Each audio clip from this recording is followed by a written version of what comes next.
নদিয়ার আকাশ বাতাস গৌর ভক্তবৃন্দ সকলেই কাঁদছে। কেন? কারণ নদিয়ার পূর্ণচন্দ্র আমার গৌরহরি আজ নদিয়া পরিত্যাগ করে চলে গেছে।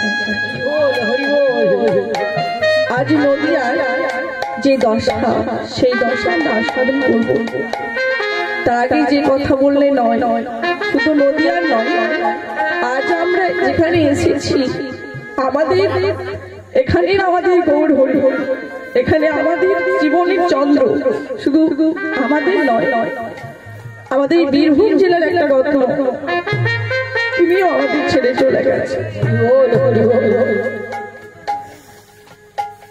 আমি জানি না নিজেকে কি বলবো, সৌভাগ্যবতী বলবো না হতভাগিনী বলবো জানি না।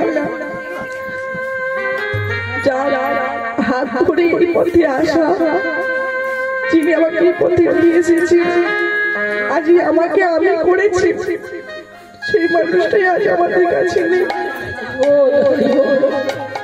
আমি সত্যিই বড় অভাগী, তারই আত্মার শান্তি কামনাতে আজ এই পরিণামের আয়োজন করেছি। তার যে ঋণ আমি কোনোদিন শোধ করতে পারবো না, শোধ করা সম্ভব হয়তো নয়। আমি জানি তিনি যেখানেই থাকবেন আমাকে আশীর্বাদ করবেন, আর তার আশীর্বাদ আমার কাছে সর্বশ্রেষ্ঠ মূল্যবান। তার কাছে অনেকেই ঋণী, কিন্তু আমি তাদের কথা বলবো না, আমি নিজের কথাই বলবো। আজ আমার জীবনে যে প্রদীপ চলেছে, যে আলো পেয়েছি, জীবনে দিশা পেয়েছি, সবটাই তার কাছ থেকে। আজকে এই যে আমি আপনাদের সামনে দাঁড়িয়েছি, দাঁড়াতে পেরেছি, সেটাও তার জন্য। আর যে কথাই আমি পরিবেশন করব, যে হরি কথাই শ্রবণ করবেন আপনারা, সবটাই তার কথা। হয়তো শর্টটা আমার, কিন্তু কথাটা তার।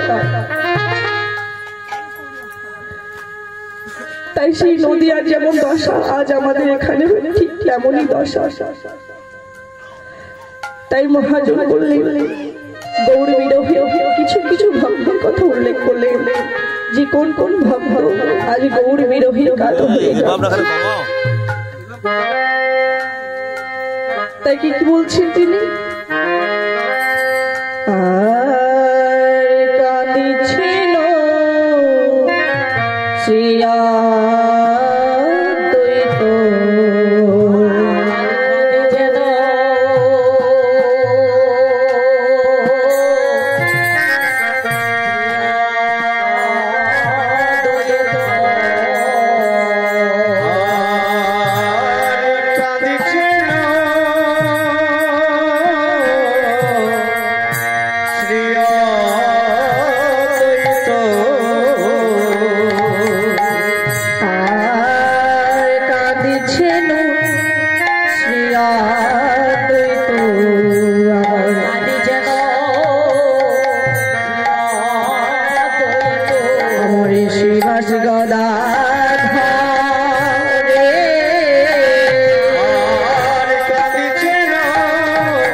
আজ যে কতিপয় ভক্ত কাঁদছেন, কতিপয় ভক্তের কথা উল্লেখ করেছেন মহাজন, তাদের মধ্যে অদ্বৈত প্রভু কাঁদছেন।